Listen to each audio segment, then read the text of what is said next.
একটা চিপস একটা বিস্কিট, একটা চিপস একটা বিস্কিট। আল্লাহ গো, আমার ক্লাস দেখি দোকানে বয়ে আছে, জলদি বাড়ি গিয়ে রেডি হয়ে আসি।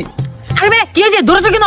আরে ওই দোকানে আমার হবু গার্লফ্রেন্ড বসে আছে, চল চল আমাকে রেডি করবি, বাড়ি চল। আচ্ছা এই ব্যাপার, চলো তোমাকে হিরো বানিয়ে দিই। ড্রেস চেঞ্জ করা শেষ, এই নো গলি পড়ো। আমি তোমাকে মেকআপ করে দিচ্ছি। আয়নাতে দেখি তো কেমন লাগছে। আমি তোদের ভূত বানাইতে বলছি নাকি? আরে বে দাঁড়ো দাঁড়ো, সব ঠিক করে দিচ্ছি। আমি তোদের এভাবে দিতে বলছি, পাজির বাচ্চাগুলা। যা তোরা সবাই, আমি নিজে রেডি হতে পারবো।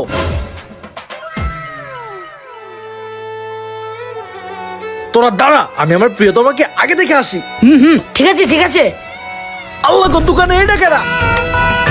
আরে এটা তো ওই মেয়েটার বাপ। হ্যাঁ, গার্লফ্রেন্ড বাদ দিয়ে বাপ রে পাইলো। কি ভাই, কিছু লাগবে নাকি? পাগল নাকি? কথা কয় নাকি? এই বুড়া বেটা তোমার গার্লফ্রেন্ড নাকি? তোরা আমাকে দেখে হাসতেছিস?